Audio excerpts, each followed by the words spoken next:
દ્રશ્યો TV screen પર આપ જોઈ રહ્યા છો। પૂર્વ વડાપ્રધાન મનમોહન સિંહનું 92 વર્ષની વયે નિધન પહોંચ્યું છે કે જ્યાં દર્શનાર્થે વડાપ્રધાન મોદી પણ પહોંચ્યા છે। આવતીકાલે મનમોહન સિંહના અંતિમ સંસ્કાર કરવામાં આવશે તો રાજકીય સન્માન સાથે તેમના અંતિમ સંસ્કાર થશે। હાલ જે દ્રશ્યો ટીવી સ્ક્રીન પર આપ જોઈ રહ્યા છો દિલ્હીના દ્રશ્યો છે કે જ્યાં વડાપ્રધાન મોદી અંતિમ દર્શન કરવા માટે પહોંચ્યા છે।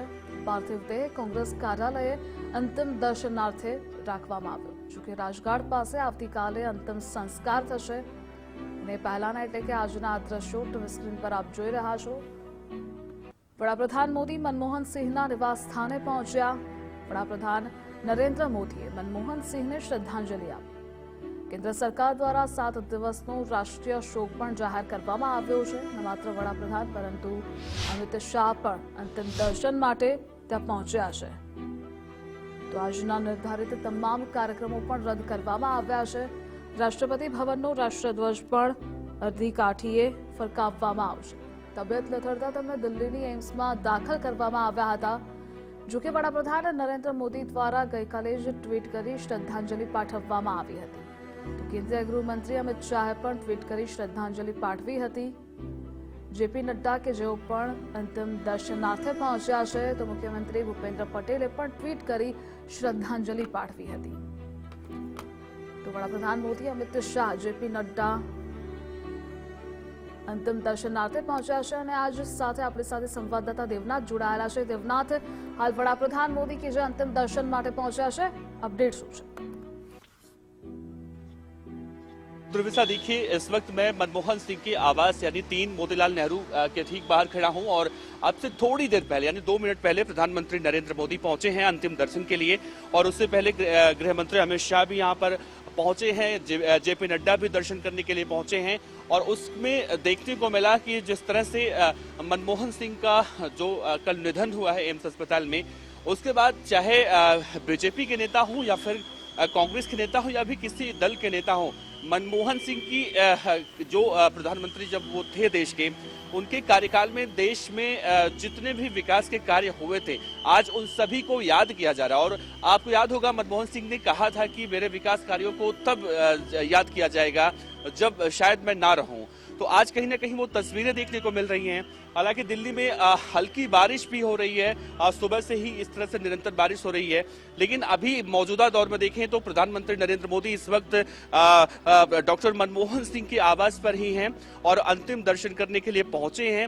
इसके बाद 11 बजे का वक्त है, एक केंद्रीय कैबिनेट की बैठक बुलाई गई है और उस बैठक में पूर्व प्रधानमंत्री डॉक्टर मनमोहन सिंह को श्रद्धांजलि दी जाएगी।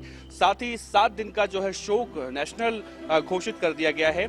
तो तस्वीरें निकलकर सामने आ रही हैं, ये डॉक्टर मनमोहन सिंह का आवास है 3 मोतीलाल और यहीं पर इस वक्त जमावड़ा लगा हुआ है। और देखिए प्रधानमंत्री नरेंद्र मोदी अब निकलने वाले भी हैं तो यहाँ पर रूट भी लगाया जा रहा है। तो कहीं ना कहीं ये 5 मिनट सही 10 मिनट सही, लेकिन प्रधानमंत्री नरेंद्र मोदी का यहाँ पर आना कहीं ना कहीं ये मैसेज देता है कि दल कोई भी हो, चुनाव के समय आरोप प्रत्यारोप का दौर देखने को मिलता है, लेकिन ये ऐसा क्षण होता है, ऐसा पल होता है कि यहाँ पर सब कुछ भूल कर उनके सिर्फ काम को याद किया जाता है। दुर्विसा શ્રી દેવનાથ, જોડાવા બદલ આભાર આપનો। તો હાલ જે દ્રશ્યો ટીવી સ્ક્રીન પર આપ જોઈ રહ્યા છો કે વડાપ્રધાન નરેન્દ્ર મોદીએ પણ મનમોહન સિંહને શ્રદ્ધાંજલિ આપી। આ સાથે જેપી નડ્ડા અને અમિત શાહે પણ શ્રદ્ધાંજલિ આપવા માટે તેમના નિવાસ સ્થાન ખાતે પહોંચ્યા છે।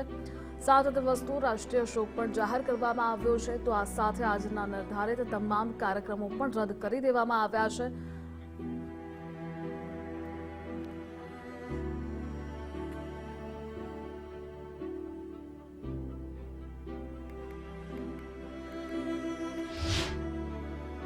इस देश में 91 में जो स्थिति थी, आर्थिक स्थिति, देश दोलायमान हुआ था, पूरे दुनिया को तकलीफ हुई थी।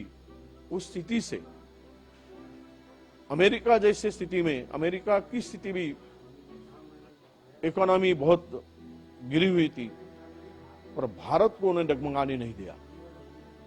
ऐसे संभाला कि भारत की इकोनॉमी और मजबूती से खड़ी हो गई। आज जो 1.5 लाख 2 लाख की नौकरियां हिंदुस्तान में मिलती है, वो देन जो है वो माननीय मनमोहन सिंह साहब की है। उनका निधन का समाचार सुन करके गहरा आघात लगा है। ईश्वर से प्रार्थना करते हैं कि उनकी मृत आत्मा को, उनके सोल को शांति प्रदान करें और उनके शोक संतप्त जो परिवार है उनको भी शक्ति मिले। It's the biggest loss, not big loss. Like he mentioned, history will be kinder to him. Today, each and every one are hurt, upset, because let's not forget what he was. Let's not forget 1991. Let's not forget what he did as a Prime Minister. When he wanted to do something, he did it. Let's not forget the Indo-US nuclear deal in 2008, where a government was going to fall, and he said, I will get this deal through. Let's not forget in 2008, when everybody, all the world, there was the economic crisis, all over the world, India stood its ground. Doctor Manmohan Singh ji की जो इस देश में contribution है वो बहुत अलग है। किस डिफ़िकल्ट टाइम में उन्होंने हमारी इकोनॉमी को रिवाइव करा, एज एन आरबीआई गवर्नर उन्होंने जो कंट्रीब्यूट करा, और सबसे बड़ी बात है as a prime minister of this country जो उन्होंने दिया है। आज जो देश भर में लोगों के अकाउंट में डायरेक्ट पैसा आ रहा है, जो स्कीम्स वो लेकर आए जिसका फ़ायदा पूरे देश को हो रहा है, वो कहीं ना कहीं मनमोहन सिंह जी की डायरेक्ट देन थी। एक स्वच्छ छवि, सिंपल तरीके के उनके लाइफस्टाइल और एक रोल मॉडल थे सबके लिए। मेरे फादर साहब बताते होते थे जब मैं काफ़ी छोटा था तो कि श्री मनमोहन सिंह जी जो अपने प्रधानमंत्री रहे हैं उनकी स्कूलिंग यहीं पे हुई है। इस स्कूल का नाम है श्री अकाल प्राइमरी स्कूल। तो यहीं पे रहे भी साथ में ही हैं। हम उनके नेबर हैं कि मेरे फादर साहब बताते थे कि वो बहुत अच्छे इंसान थे, वो काफ़ी इंटेलिजेंट रहे हैं अपने टाइम पे। तो जब प्रधानमंत्री बने तब भी काफ़ी मीडिया यहाँ पे आई इंटरव्यू लेने के लिए। तो आज बहुत दुख हुआ कि उनकी डेथ हो गई है। हमें भी